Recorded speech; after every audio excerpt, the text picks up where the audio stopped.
Having been a head of mission a couple of times in Taipei and in Beijing, of course I'd recommend it to any colleague who's reaching that stage of their career, whether male or female.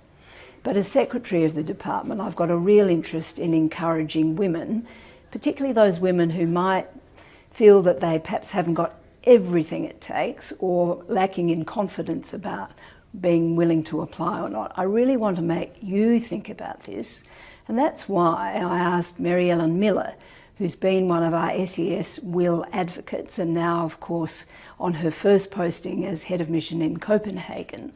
I asked her to talk to some of our other colleagues, many of whom have only recently become heads of mission, about their experience, who supported them, how they're finding it, how they're managing children, how they're managing having a partner who might no longer be working, all of those things. Most of all, though, I want to let these women speak for themselves and then ask you, please, to think about it. Suzanne, thanks for joining us to talk about your role as Head of Mission Harare. I'm wondering if you can talk to us a little bit about your pathway to being a HOM. I'd been a Deputy Head of Mission in East Timor, and that was a tremendous experience, but I was actually on maternity leave when the position of Harare Head of Mission came up, and to be perfectly honest, I thought, well, I'd love to do that job. I was thrown in an application, but I didn't actually expect to get the role. I didn't have a traditional pathway to becoming a head of mission. I joined AusAid as a graduate many years ago and have worked in development all of my career. I've also worked outside of the public sector, so I've had some experience with the private sector and the UN. But it's, I think, given me lots of really good perspectives and experiences that I can draw on in this role. So I joined as a graduate trainee and have had a sort of traditional progression, I think, in many ways, being third secretary at one post, first secretary at another, deputy head of mission at another. But what is unusual about me, I think, is that I've also served twice in DFAT's regional offices. I was the director of the NT office for about 4 years, and I think that experience showed me I could manage an office, and the variety of things that crosses your desk when you're in a regional office is a bit similar to what happens in an embassy. So I think that probably gave me the confidence to think I could run a show, I could manage an embassy overseas, and that helped. I'm not the typical head of mission in DFAT. I'm not a career diplomat, and this is my first posting. I've spent about half of my career outside of DFAT. So while I started off my career in the Department of Foreign Affairs, after a few years I left and went to work in a number of public service agencies before returning to DFAT. That experience that I had outside DFAT, seeing the department from the outside, has helped inform me how I go about my HOM role. Pathways to being a HOM aren't all the same for everybody, and that you can come off a part-time job, or you can come off maternity leave, or you can come off study leave. You don't have to have had, been working your way up traditional pathway the whole time. So what were those considerations? You had to consider a few things, no doubt. So before you threw your hat into the ring, what did you think about? The first thing I thought about was really me, and was I ready? Did I have the skills that I needed to do the job? Did I have the experience that I could draw on to do the job? And to answer that question, I really reached out to other people as well and tested that with them. Firstly, professionally, I had been working on the ASEAN agenda as the branch head, and I'd done a previous posting to Malaysia as Deputy High Commissioner. So I felt professionally it was the right time to take the next step. What about family considerations? Were there things there you needed to think through? I've got a family, a husband and 2 kids. My oldest son had already left home, so that wasn't such a big consideration. But my daughter is in the latter years of high school, and for her it was a big decision. We involved her in the decision. We let her choose whether she wanted to come to Manila or stay here on board. She chose to stay here on board, which is, has its challenges at times, I have to admit. So family considerations around schooling, around my husband's time out from the workforce. Again, this would be our third time where he has accompanied me on a posting. My husband's a businessman, and stepping back from that to join me on posting is a very big decision, and I have to make it work for him. So we really needed to talk through that in quite a bit of detail to work out how we could make that work for us as a couple. We would have, in hindsight, done a lot more exploring about his employment options before we went over there. So navigating issues around impact on career, impact on schooling, and also safety and security and health issues that arise in a place like Jakarta really need to be fully considered and worked through. So we discussed it as a family. I actually wasn't convinced to apply until my son said that he'd be fine going on another posting. So that was very important. When you go somewhere as a head of post, there's a long period where but you can't tell anyone. My daughter tells a story about finding out that she was going to Chengdu when my friend asked her how she felt about it, and she tells a story that she was absolutely devastated and went into her room and cried and cried. It did take the family a little while, the children at least a little while to get used to it. What's been fabulous is the opportunity to be a role model for both my son and my daughter, and to be able to see that women can work in a leadership role. And I hope that on balance, they've taken positive things out of their experience. Supervisor and friend said to me, have you thought about applying for a home post? And at that point I had this light bulb moment, like, actually no. But then I think the hesitation and the feeling of, am I ready? Would I be confident enough to do that? But happily speaking to this woman, she said, well, I think you're ready. And that gave me the confidence that I needed to throw my hat in the ring. While nobody had previously come to me and said, this is what we think you can do, and I think that's a challenge for women in DFAT, because that helps you get the confidence. When I reached out, I got really, really positive feedback. People were very generous with their time and their advice, and these are very senior people. So a head of mission job is quite different to what I expected, I think, and I did try to do a lot of preparation here, and I spoke to a lot of people before I left, but I think that increased profile, particularly at the beginning of a posting, was a real kind of a shock to me, and it really forced me to step up in my professional career to be much more, I guess, in the public eye than I'd been used to, getting used to public speaking at the drop of a hat, which was something fairly new for me, managing a team, of course, in a cross-cultural environment, and I think I've learned a lot professionally about that. I don't think I've done everything perfectly, but I've certainly tried to, whenever I haven't done things as well as I might have hoped, always tried to learn from those lessons. Firstly, you're leading a small organisation, and it is like running a small business. You are the head of the organisation. You have a number of aspects to that role, including the staffing, the corporate management, the property.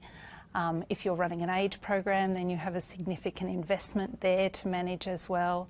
I think the skill set is a very, I would not say it's a particularly unique skill set, but I would say if you break it down into what is a little bit plus, networking definitely is one of those. That ability to have many balls in the air and to prioritise. Flexibility so that you can, as necessary, drop absolutely everything if there's some kind of consular emergency or some other emergency. You have enormous autonomy and enormous licence to do what you wish. And what that means is you can craft the job around what you think you can manage. You have the power to delegate things to various people. And being able to do that, I would be surprised if more women don't take on the job. What are the sort of challenges and the rewards that you've experienced in the time you've been in the role? I think that they're sort of two sides of the same coin. So it's challenging because when you are the head of mission, there's a whole lot of things that you don't experience in other jobs. So the visibility level is extraordinary. I think I was prepared somewhat for that, but not to the extent that I am visible in my current role. It's possibly the best job I've ever had. No, I won't qualify that. It is the best job I've ever had. I absolutely love my job. The things that I thought would be challenging are not necessarily the things that I have found challenging. It has drawn on all of the skills that I have learnt throughout my professional career. And I've been very conscious of the fact that I represent Australia overseas, and I'm very proud to do that. It's a great privilege to do that. But it takes some adjustment in the way you think about yourself and how you engage.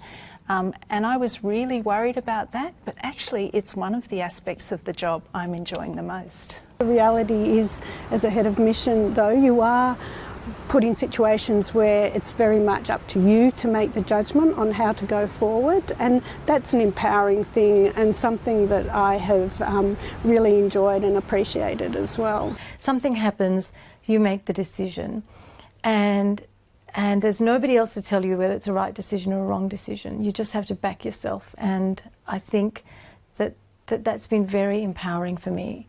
I know I'll come out of this HOM role a much stronger and more confident person than I was going in. It's actually the making of me, I think. I can remember going to quite a few functions with my husband, and the assumption being that he was the Consul General and I was the spouse. I guess those views on traditional roles still exist in China. Though I never felt that, as a professional woman in China, I never felt that I was not accepted as a Consul General. The privilege and honour of representing Australia in an international context in a leadership role. I think having the opportunity to be a role model, for example, with women entrepreneurs, schoolgirls, other diplomats, more junior diplomats. Oh, it's hugely rewarding. I often say this is the best job I have ever had. The joy of being able to work on something that is your own doing, to see a project progress to its conclusion, and to feel that you've just made things a little bit better. You've made a difference. I think that's been the most rewarding part of the job. Tell us a little bit about some of the support that's there for heads of mission and how you've found that. Well, big plug for DFAT.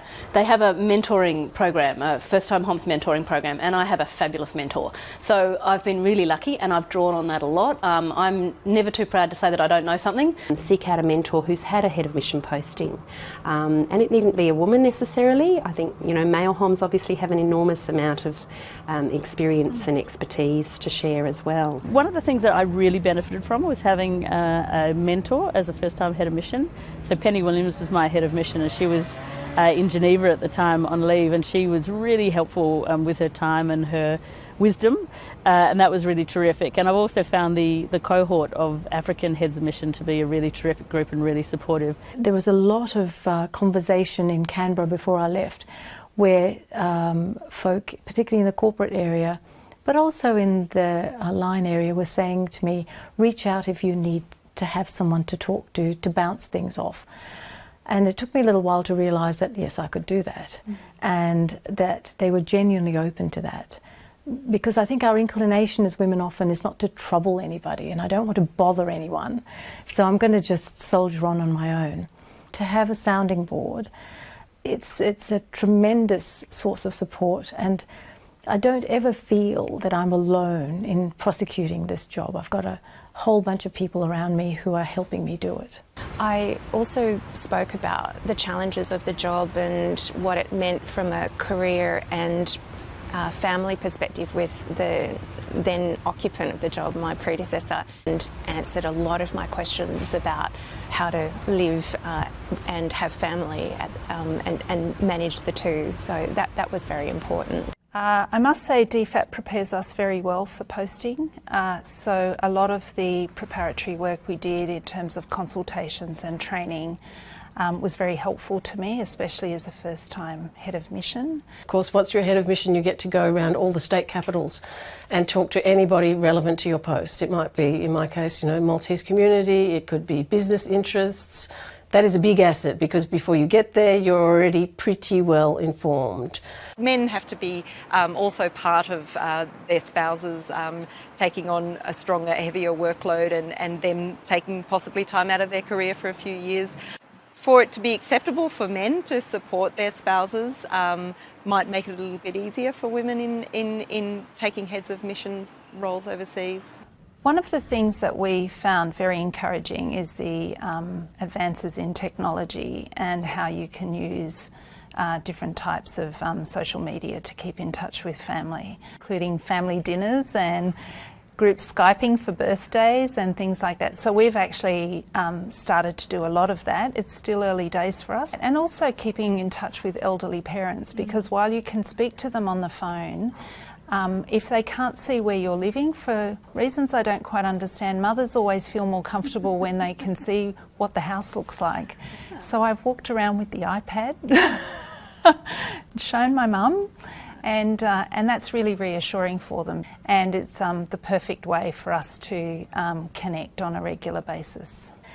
When you're a head of mission, the entire system is built to support you, really, because the success of your function as head of mission, the success of your post is very important to DFAT success and to the government success.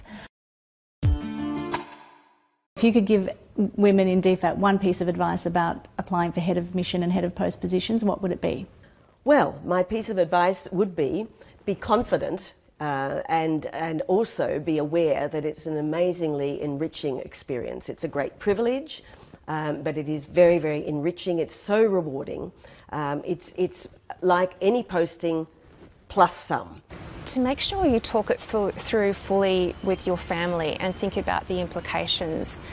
The implications of a spouse not working is significant over the course of a longer term career. It does have an impact. Making sure that all the issues are as fully considered as they could be, and it's a joint decision. Really talk through with the family. But I think, talking a bit more and maybe getting together with some other families who've had that head of mission experience, just to know what's it really like on the ground. Make sure that you've got a really good support network and that you're prepared to reach back into that, whether it's within your family, within your friends, within your peers. Any new job is a leap in a different direction, but believe in yourselves. Think about all the things you can do, and we're told, and the studies show, that men think about the 90% they can do. The women worry about the 10% they can't do. Forget the 10%. You'll learn it on the job, you'll have a wonderful time doing it, and you'll grow into the role. It sounds trite to say, but I would say go for it. Sometimes I think others see more in you than you see in yourself, so have confidence in your own abilities and put your name forward, and you never know what might happen. Have a go. You don't lose anything by expressing your interest, and indeed you get your name known as somebody who's prepared to go on posting. You have to trust yourself and be confident in yourself. And don't wait too long. You're probably ready far before you know it. She said hesitating. Don't hesitate. Don't hesitate. Step up, you can do the job. I would say go for it. You might feel a little bit nervous and anxious at first, as I did, but I can honestly say now it's the best thing I've ever done.